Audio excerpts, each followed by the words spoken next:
Hello. Today we're going to talk about Expression Blend and MVVM. I'm going to try to make this kind of an intro to MVVM, but also introduce the framework that we use at Wilcox here for MVVM projects in WPF. So kind of walk down a history, give you some ideas of how to work things through, and we'll see if we can do some example demo projects. Okay. So for many of us who've been WinForm developers or C++ developers, even MFC developers, when WPF came out, our Windows Presentation Foundation, it followed a lot of the same paradigms as old development, but it forced a whole new way of looking at development, which causes a lot of us, especially did me, some difficulty in adopting the new technology. What it ships with is a series of base controls. But these base controls are just that. They're very base. They don't give you the power of what Silverlight and WPF give you. Each of these controls that they give you, the base templates, are basically what they've done, Microsoft has done, is they've said here's a button, and then they've created a template for the button that gives it the current look that it has. So to do anything really WPF-ish, you have to do the same thing. You have to style all the controls in WPF to get them to not look like WinForm controls. So depending on what you're looking for, we'll show you how to do that. So when you do WPF the WinForms way, or the way that Microsoft has kind of said that all development languages work, starting from back in MFC to ASP.NET to WinForms, they all do it the same way, is you get the design surface, and there you have your main window. And on your design surface, you go over to your toolbar, your tool panel, and you can see all the basic Windows controls. You click on button and you drag it out and you make a button on the form, get it sized right, and you're like, yeah, that looks good. Then you go over to the events part of your button and you add a click event handler. You can do that by double clicking it or clicking out through the events, and then it goes to the code behind for this particular form, and you get your button click event and you write your code. This is very familiar to most developers who've been working in the Windows ecosystem. It was very familiar to me, probably to you. The problem with this is once you start going down this path in an actual application of any size, and I think most developers realize this, is that when you put all your code in those event handlers, those click handlers, it gets really cumbersome really fast. The code balloons and you have tons of logic inside your UI classes, which can be very problematic later on. And this is really what the power of MVVM and why the framework was kind of pioneered. Microsoft used this technology, or this pattern, MVVM, which stands for Model View Model, to develop a lot of their in-house applications, including Expression Blend, which we'll show you later. So it's a tried and true pattern, and it derives kind of from the MVC pattern, or View Model Controller, and also the MVP pattern, which was the View Model Presenter pattern. So it's pretty simple. It's an architectural pattern used in software engineering targeted at modern UI development platforms such as Windows Presentation Foundation and Silverlight. I think the MVVM is really more tuned to what WPF and Silverlight can do. But you probably could use the same kind of pattern in other languages. So the principles are separation of concerns.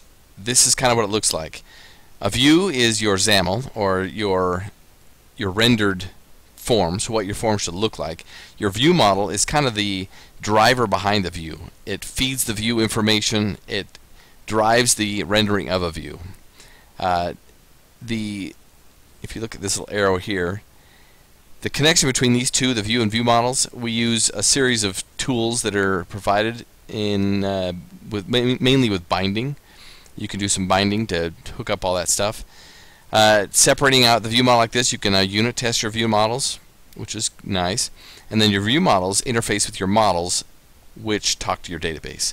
So that's the general pattern. So the methods of doing all that binding: we have basic bindings, we have data templates, triggers, commanding, styles, behaviors, attached behaviors, and I think there's a few more that I haven't listed here. But we're going to kind of talk about a good portion of these in this presentation. So whenever you talk about MVVM with WPF, there's usually this talk of which framework or toolkit are you using. There's a lot of them. I did a quick search and I found, I think, 2 sets of these. So these are all the ones I found just doing our little R&D session. And they all have their different advantages and disadvantages.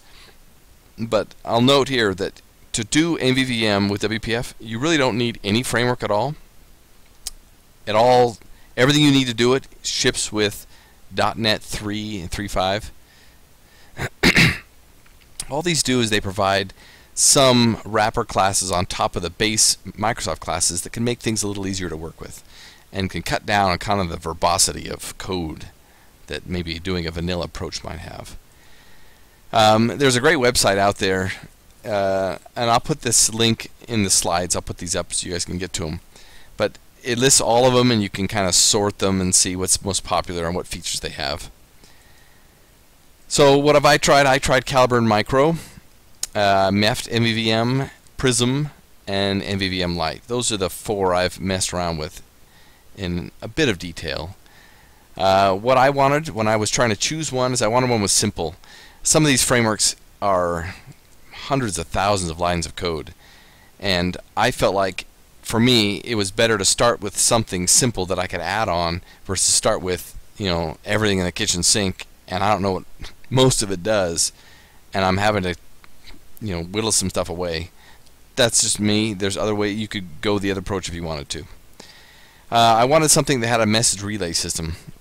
One of the things when you start separating your views and view models from code behind, you don't have a way that you can talk amongst your various objects very easily, and so I wanted a robust talking system that would talk one view model to another, and I'll demonstrate how that works a little bit later.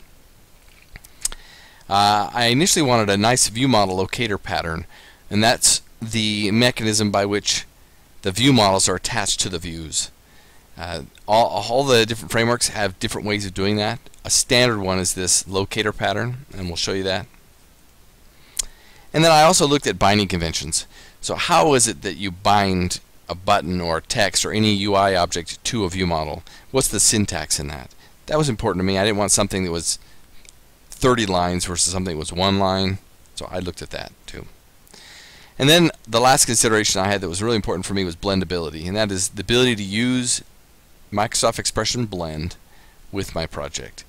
I'm a huge Blend fan. It's great for doing projects. So that was an important part for me.